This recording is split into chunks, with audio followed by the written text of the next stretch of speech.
Hi, and welcome to Pennsylvania Newsmakers, and thanks for watching. Well, the legislature is getting down to the business in what is known as sine die. That means that this legislature, you'll love this, will end its business and will never return. I'll explain what that means when we return. This is Pennsylvania Newsmakers, a fast-paced, unrehearsed weekly discussion with and about the leaders who shape your world. And now, here's your host. Hi, welcome back to Pennsylvania Newsmakers. Terry Madonna here for the show. Well, we're going to have a journalist roundtable. We're going to talk about this thing called sine die. This legislature will end. It will go away. It will never return. But in January, the newly elected legislature will return. So don't get too excited out there about whether the legislature has done its business. Joining me, as often is the case for a journalist roundtable, are three of our regular contributors. Brad Bumsted from the Pittsburgh Tribune Review, Allison Hawkes from Calkins Media, and Robert Swift from Ottaway News. All right, let's start. Brad, I'm going to start. We're going to go around the table. There have been huge discussion, these big elections that are in the process in the House this week, Senate next week, for electing new leaders. Why should anybody in our audience care about who the leaders of the legislature are? 4 of the 5 top elected officials in the Commonwealth who make the big decisions in the House and Senate, along with the governor, are elected in these elections. So it sets the agenda, controls who chairs committees. There's a lot at stake for people in that. But I think that what's also at stake here is the whole reform movement that was born of the pay raise. And clearly the way this election has panned out, at least in the House, has been a validation of the pay raise, because all the people who were elected, save for 1 or 2 on the Republican side, were payjackers. Yeah. Well, let me ask you this question, Allison. There can be no doubt, as you read the reports this week that came out of you all were writing them, that came out of the caucus elections, both caucuses said things have to change. Yeah, I think the Democrats were a bit stronger than the Republicans in that arena. Yesterday, I guess that was Tuesday, Bill DeWeese, the newly elected House Minority Leader of the Democrats, said that he wants to change his leadership style. He's going to push forward with certain reforms. He's going to have an open ear to what the newcomers want him to do in his caucus, and will go ahead. The Republicans I sensed a little bit less of a commitment there, and in fact I did talk to some of the members who said, look, we have nothing firm written down with the leaders that anything will move forward. So yeah, Robert, this is sort of surprising, because of all the places where you would expect reform to generate from, it would be the House Republicans, because that's the place where the biggest dynamic took place in the election process. That's where, many reform-minded people got nominated in the primary and then won in the general election. What's going on here? Reform is in the eye of the beholder, and part of the problem in Pennsylvania is that our public integrity laws governing election campaign financing, the Ethics Act, and even the newly passed lobbying disclosure law are weak compared to other states. Yeah. And other states have been moving forward, tightening up their laws in the years that Pennsylvania has sort of, stalled on this measure. So when we've heard some of the new leaders talk about reform, this is really a case of the devil is in the details, and I'm afraid many in the public may not be attuned to the details. These are reforms around the edges, too, in terms of what Mr. DeWeese and Mr. Smith were talking about. I think, we take them at their word that they're going to move forward on some of these, but I think, a decent piece of advice would be to take it with some grain of salt, because this is what they had to say to get elected. Yeah, but let's understand something. I mean, they may change the way they, the more openness in terms of the way in which they do their business, but these big reforms that were debated in the governor's race, both Governor Rendell and his opponent Lynn Swan talked about reducing the size of the legislature. They talked about things like constitutional conventions. These are big things. These are huge things. Now, Allison, being a little more open and giving you folks a little more access so that you can report to the public, what's going on is one thing, but no talk about that. Am I correct? No, I mean, there is some talk about some of these things. DeWeese mentioned campaign finance reform and redistricting, putting that in the hands of an independent commission. But, I mean, the true test will really come January 2nd when they meet again and vote on the House rules. And there's a group that's forming that has been growing in the House. It's a bipartisan group to really restructure the House rules to give more power to the rank and file members, and just to allow more equity, I guess, and more allow them to sort of advance a legislative agenda. But none of the big things. I mean, I would be, Robert. You're the sort of the journalist historian here. I mean, reducing the size, term limits, constitutional convention, these things aren't very When those unlikely. were done before in Pennsylvania in the late 60s, there was more consensus in our political climate. Right. And now, we are a more divided nation. So to undertake a constitutional convention and decide, is the public going to decide what the topics are or who's going to decide, that requires a lot of compromise and consensus. Jerry, that's not at all what these folks are talking about. They're not talking about reducing the size or huge Put themselves changes. out of jobs. They're talking about putting voting records on the Internet, making records more accessible, not meeting all night. Smith has talked about they've already made some strides in that direction, which has meant meeting till midnight in session. All right, when we come back, we're going to take a break. When we come back, we talked about the House. Let's get into the Senate. And then I want to talk about, whether a gasoline tax is coming near and dear to your gasoline pumps in a relatively short period of time. We'll take that up and some other subjects when we return. This broadcast of Pennsylvania Newsmakers is presented by the State System of Higher Education, 14 state-owned universities. The state system is the largest provider of higher education in Pennsylvania, and by the Hospital and Health System Association of Pennsylvania, working towards a healthy Pennsylvania. Hi, welcome back to Pennsylvania Newsmakers. We're talking with some of the state's leading journalists about the legislature, the sign or die session, and the leadership elections. Brad Bumsted, Allison Hawkes, Robert Swift, regular contributors to the program. All right, let's go. We've been talking about the House. The Senate got at least 2 new members who defeated leaders who were reform-minded, but it seems I haven't heard nil, Robert, about anything over in the Senate that looks like there's a discussion of a reform agenda. You had a little bit, I think Senator Corman, to his credit, has been talking about this. Now, he's just one of the candidates for majority leader, but there's so many senators running for these posts that, it sort of gets muted in the internal wrangling over there. So you think the debate over who's going to lead, Allison, may be putting off the debate about whether they'll do some of these reforms. But wouldn't you expect the Senate to lag behind anyway? I mean, they get those 4-year terms. They were not part of. Yeah, except I think the Senate has always demonstrated a bit more openness than the House, and for that reason alone, they might be, they might see the writing on the wall and be willing to go forward with reforms. But Brad, look, there's no doubt that the 2 leaders who were going had a tremendous amount of power. I'm talking about Senators Brightbill and Jubileer, who will now be out. The Senate is likely to be more collegial, less dominated by a couple of people. Yes, no, maybe? Yes. I mean, it's more of a club. I think, though, you have to look at the Senate, to its credit, did trim some perks this summer, something the House has been unwilling to do. Not major, but, they made some changes in the car leases and what members pay for health insurance.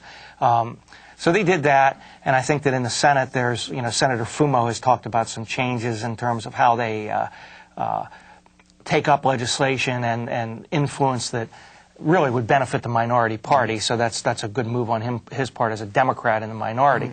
But I think there'll be some discussion of it. They can't ignore it, and I don't think they will. I want to go on to another topic, but I'm going to ask all the same question and tell me what you think. Given all that we've heard through the campaigns and now into these leadership elections, do you think that we're going to see, major changes in the way the legislature does business, minor changes, or no changes? I'll start with you, Robert. I think we're going to see minor changes. One thing Democrats have not mentioned yet, there are 56 new lawmakers coming in. That's right. And that's going to fuel some of this, but I do think it's going to be one minor. Out of 5? Go ahead. I do not see a major changes coming to Pennsylvania, the Pennsylvania legislative branch in the next 2 years. Major, minor, or none? I think there will be big ideas put on the table, and I think the ability to advance those ideas and get anything passed will really be determined on how strong the reform group the pressure. the pressure, how strong the pressure is. And that pressure has to continue to build in order for these things to go through. Leadership has shown a knack in the past for cutting these things off and just, killing reform movements. I think we'll see very minor changes. I want to go to another very, very important subject, a huge subject for, Pennsylvania drivers, people, who are going to use gasoline. But before I do, just let me make one observation.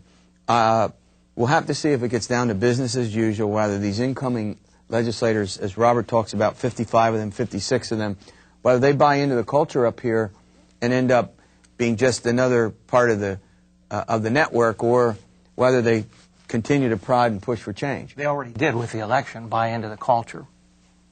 The new House members who are up here voted on these House leadership elections and elected people. And elect the same people. Yeah, exactly. All right, here we go. There was a commission that Governor Rendell set up, the Transportation Funding and Reform Commission. It made its recommendation. I mean, they are sweeping. They're trying to come up, if I got this right, we may have to go into another segment to get into the details of this, but if I got this right, there's the issue of mass transit, SEPTA and the buses. In particular, there's a recommendation that they need $760 million, and then there's the highway and bridge problem. That looks like $900 million, and they got to fund this. Do I got this right, Robert? That's correct. We got a multi-tiered tax proposal. We have state taxes being talked about, and plus local option taxes on the mass transit end. This is a very complicated proposal. We got to talk about also leasing the turnpike, which many people think is really what's driving some of this. That whole, you don't like the taxes too high up here? Okay, well, we'll sell the turnpike and get some money. All right, I'm going to set the stage for this so that our viewers out there do not get lost. We've got all the mass transit operations in the state. They're running deficits. We've got these enormous needs out there to do road and bridge repair. And so we're staring at a need on mass transit, again, I will repeat this, for something in the neighborhood, if I got this right, of $760 million, $900 million to do the road and bridge repair. We're on $1.6 billion. Yep. What is it? $1.6 billion. $1.6 billion. Now, we've got to pay for this. And they pushed this decision off until after the election, correct? Mm-hmm. All right. I want to go to one big piece of this first. Will we see? One of the recommendations is to increase, in effect, Brad, what consumers will pay when they go to the gas, when they pull in and, take the hose and put the nozzle in, start running the gasoline, take it from there. And what they're talking about with that is a 12.5-cent increase at the pumps. That's never going to happen. The legislature is never going to approve an amount that large. I just can't see it. But what that does set the stage for, as RB points out, is moving in another direction like selling the turnpike, or a lesser amount of taxes where they will eventually come in and say, oh, well, we're only going to do a nickel. And maybe people will buy that. Before we go to break, answer this for me. During the course of the campaign, Governor Rendell has said no, no, no, and now he just said recently on a radio interview, no, no, no to a gasoline tax hike. That's a huge element of this. Does this sound like something that the legislature can force the governor to do if he's hell-bent on saying no to this?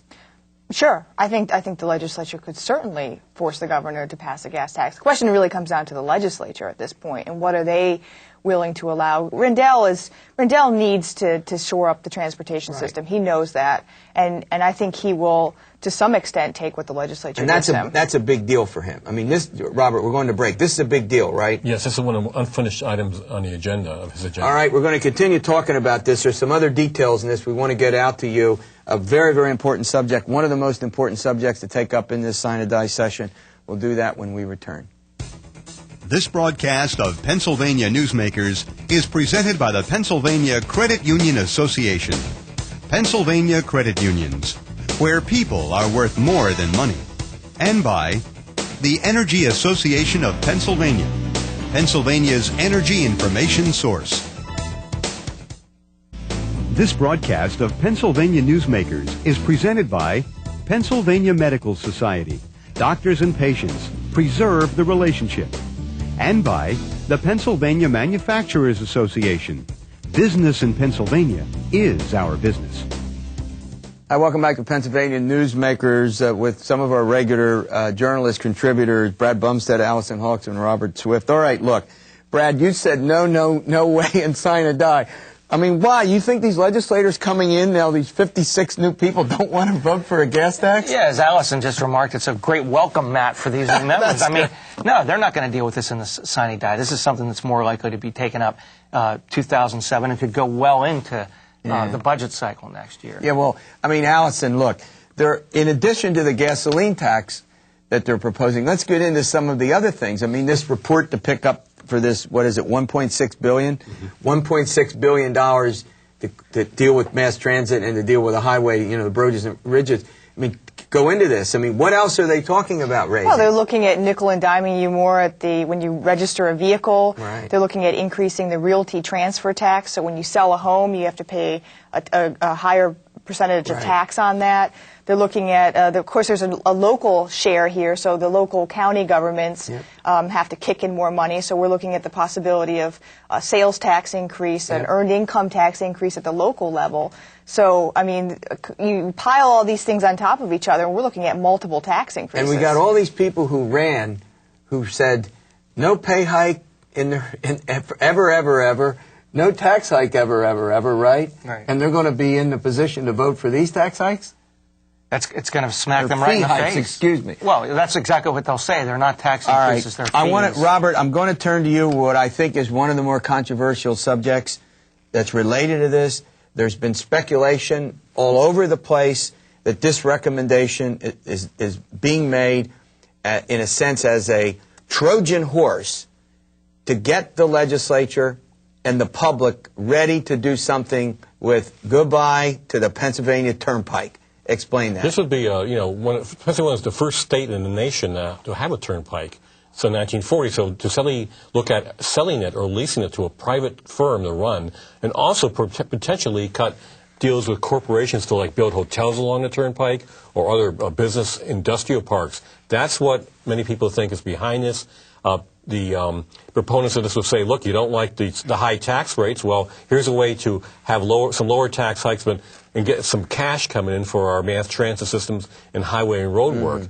And that many people in the transportation interest say is what's behind this. I don't know. Well, Brad, look, you've been around. You know that the Turnpike is still a huge patronage bastion. It's still one of the 2 or 3 left in the Commonwealth. It is. And, the toll takers there have been one of the patronage job areas that lawmakers have used.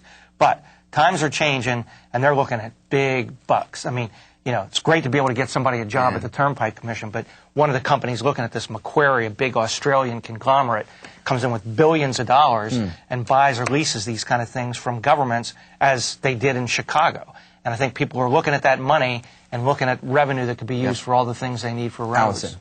Which, leads you to the real possibility that we're going to see toll increases. If it's run by a private company, yeah, there will be some efficiencies that they'll be able to apply here, but they might have a much greater control over toll prices. Yeah, so. and I'm getting into something I haven't done any research on, but do we not pay one of the higher toll rates in the country on the PA Turnpike now? We do. I do think that if there would be some sort of provision in such a thing that cap tolls for maybe 5 years. Got it. That's how that would work. I got it. All right, when we come back, the final segment, what will the legislature do in the remaining one more week?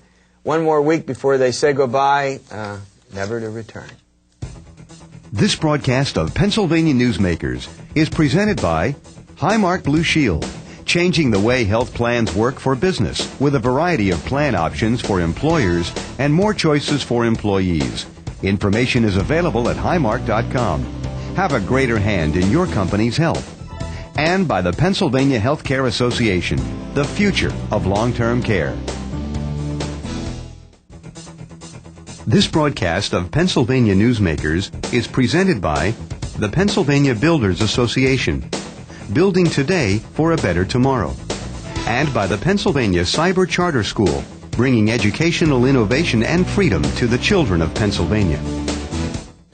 Welcome back to Pennsylvania Newsmakers. Sine die, Latin expression. What does it exactly mean?